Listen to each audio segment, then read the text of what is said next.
want to take this time to swear in new members, some of whom are not really all that new. Of course, Judge Art Smith of the Chattahoochee Circuit will be sworn in as the president-elect for the Council of Superior Court Judges. Judge Sean Rhodes will be sworn in as president-elect of the Council of Probate Court Judges out of the Wilcox County Probate Court. And Chief Judge Beryl Anderson, who's always with us, is the designee for president-elect position for the Council of Magistrate Court Judges. And so if y'all are ready to take the oath, I'll ask that you raise your right hand, open up your screen, your video, and rather than repeat after me, I'll just ask you to listen to the terms. If you could abide by the oath at the end, signify so by saying, I do. I do swear or affirm that I will faithfully and impartially discharge and perform all the duties incumbent on me as a member of the Judicial Council of Georgia, according to the best of my ability and understanding.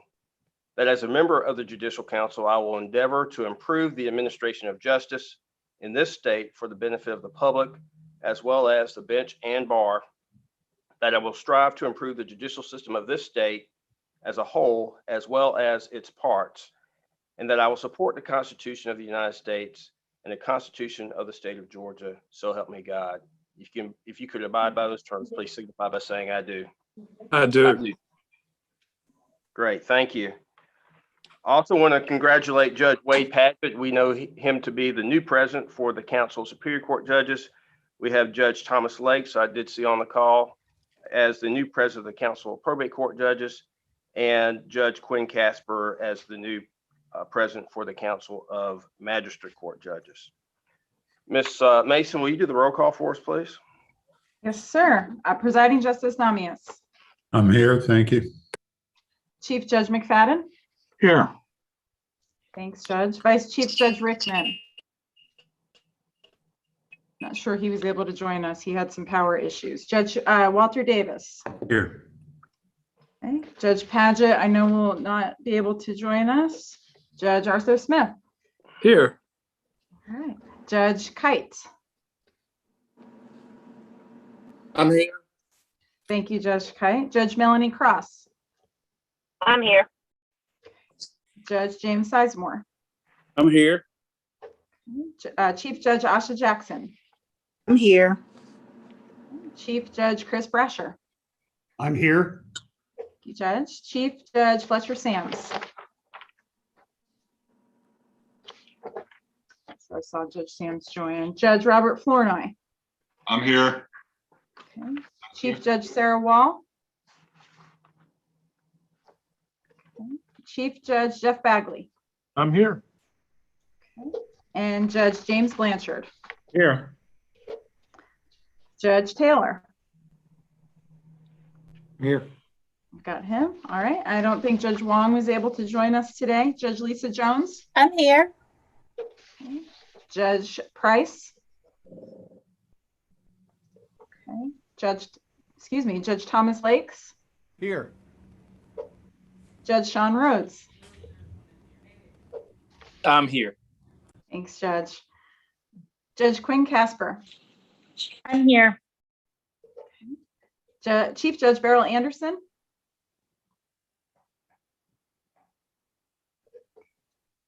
And Chief Judge Willie Weaver. I'm here. Judge Lori Duff. Here.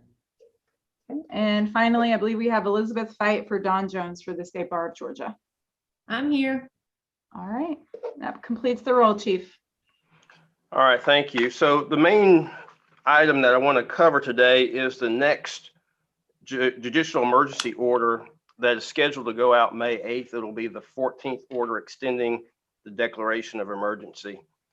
First, as relates to this order, big picture, it is a departure from a previous orders in that we started in March of last year with the first order that was, I don't want to say hastily put together, but it was done with not a lot of time. And we've been building on it and adding to it as we have gone. And so if you do that, you end up like a tax code with a very thick document. And so I do want to thank our presiding justice for taken the initiative and put in the energy to streamline it to the core elements that relate to where we are now.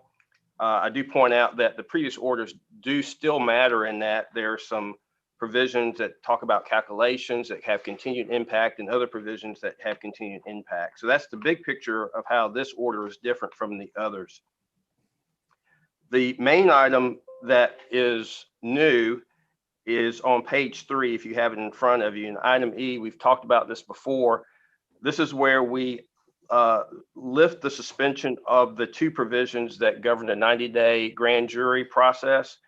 And I believe it's 120, I can't remember, 120 days for the juvenile court. But we talked about lifting the suspension effective May 14th.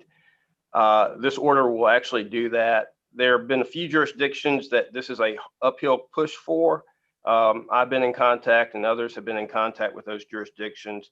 I do thank you in particular, and you know who you are, for your willingness to push to get there. I do think seeing what we're seeing out of the governor's office, that it will be even more important that we continue to push the ball forward as fast as we can. There does seem to be a trend towards opening, and I can't tell you how much longer the governor will continue to extend his public health emergency orders. And our jurisdiction, our authority to continue to extend is very much tied to the governor. So I do think we are wise to push forward and push fast and to the extent we can. So thank you for doing that.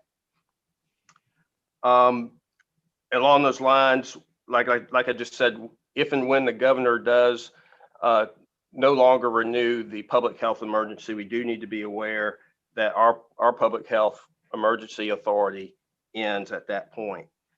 Along those lines, we are prepared now with the passage of Senate Bill 163 to have greater flexibility on speedy trial, statutory speedy trial demands.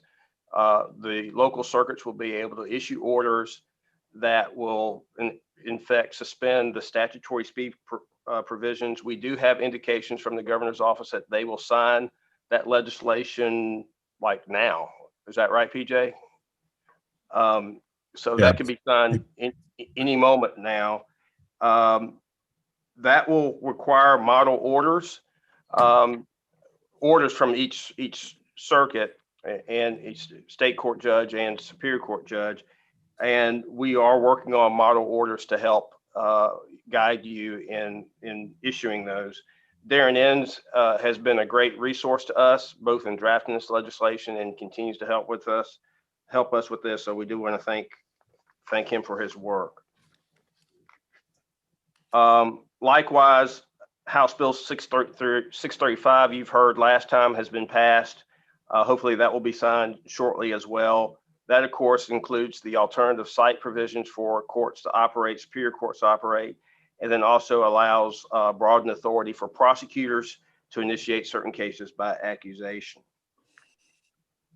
As it relates to remote proceedings, this order continues to have a thumb in favor of using remote technology where possible as an alternative to in-person proceedings, but it is a lighter thumb given that we are open to jury trials and grand jury proceedings now. But where we can and where you're willing and able to, we do ask that you continue to favor remote proceedings.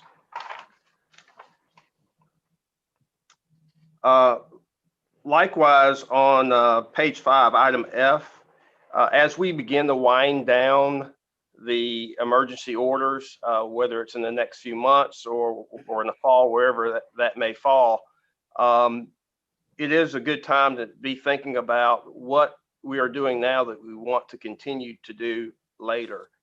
And if we need rule changes to accomplish that or legislative changes to accomplish that, let us know, let the task force know, and we can process what we need to make that happen.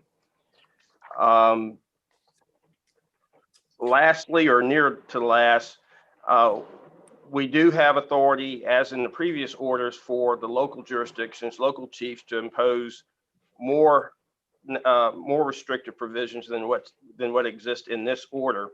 I will ask you to keep in mind, though, that the authority under this provision tracks the authority under the Judicial Emergency Act, which gives the authority to declare local public health emergencies only to the chief judge, not to the other judges. We have seen some orders that purport to be emergency orders. Some of those are just orders. Some of those are not from the chief.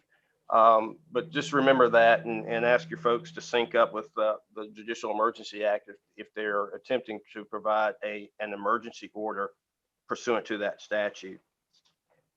And then lastly, I'll just point out that again, the past guidance that has been issued in connection with the previous orders still can be very helpful as we calculate deadlines, especially as to the grand jury deadlines that we're lifting in this order. So those are the main features of what I wanted to present to you in the existing order that will go out May 8th, if not before. And just to make sure that I have covered everything that I need to raise to your attention, PJ, is there anything else that you think I need to add or you need to add? No, I think you hit the highlights. I was told today that the governor is signing the Senate Bill 163 and House Bill 635 at 2 o'clock today. So hopefully it's now 2:14. Those are the law of Georgia. And we'll confirm that and fix the order where we had put that in the conditional if the governor signs them. But those will be helpful. We really do need to be looking ahead to how we deal with all the other deadlines kicking in when these orders, when the statewide judicial emergency order ends, which may be sometime this summer. All right, thank you. We'll go around the table real quick and then we'll be done. Anything you have to add as relates to this or anything else will be very helpful. We'll start with the Court of Appeals, Chief Judge Chris McFadden. Nothing to report. Business Court Judge Walt Davis. Nothing to report, thanks. Don't know who is here from the Council of Superior Court Judges. Well, I am. Oh, Judge Smith. There would be no report today. Okay. Thank you, sir. Judge Wes Taylor, I know you hear State Court Judges. No reports. Judge Lisa Jones, Juvenile Court. No report, thank you. Judge Thomas Lakes, Probate Court. No report, Chief. Judge Quinn Casper, Magistrate Court. No report. Judge Willie Weaver, Municipal Court. Report. Miss Elizabeth Fite, State Bar. You know, I had to report something. I just returned from Charleston and beat the weather coming back from our location. That will be our annual meeting that will be held on June the 10th. So we welcome all of you and hope you can all make arrangements to attend if you'd like. And if you are not comfortable attending in person, we will certainly have a virtual option for you as well. So thank you, Chief. Thank you. AOC, Miss Tracy Mason. Yes, Chief, the AOC remains fully functional. Please let us know how we can support you. We are celebrating Public Service Recognition Week this week, and we thank you all for your dedicated service on the council. All right, thank you. Council of Accountability Court Judges, I think Mr. Josh Becker, are you there? Yes, sir. Thank you, Chief Justice. We have nothing to report. Okay, Commission on Dispute Resolution, Miss Tracy Johnson. Thank you. We have nothing to report. Council Superior Court Clerks, Miss Tina Robinson. Hi, Justice. We have nothing to report. Thank you. Congratulations to you. Thank you. Ms. Carlise Greer, Chief Justice Commission on Professionalism. Hi, Chief. It's storming, so I just want to say a big thank you to everyone who helped us with the CLE on Friday. Thanks. Very well done. Council of Court Administrators, Ms. Robin Rooks. Thank you. We have nothing to report. ICJ, Mr. Ashworth. Nothing to report. Thank you, sir. JQC, Chuck Boring. Mr. Boring. All right, so last items to cover. Please note our next meetings. The general session will be in person. It's scheduled for Friday, August 13 in Columbus. The next session after that, next general session is scheduled for December the 10th. That will be by Zoom. We've changed that to a Zoom meeting. And if there's nothing else, we will actually be in and out in 15 minutes. All right. Thank y'all very much. Thanks, Jay. Thank you. Thank you. Chief,